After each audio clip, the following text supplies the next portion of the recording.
Hola, amics i amigues, i benvinguts una vegada més a Quatre Ferros Forjats.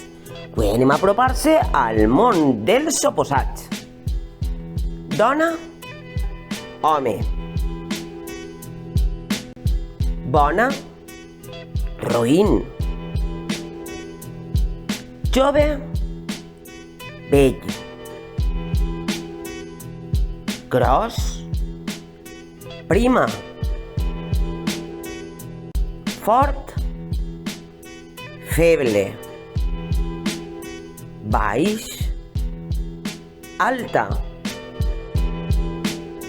Divertida, avorrit. Ric, pobre.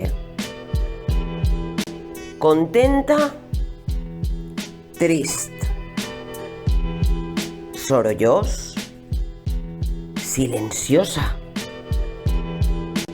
Esperem que vos hagi agradat i fins a la propera, amics i amigues.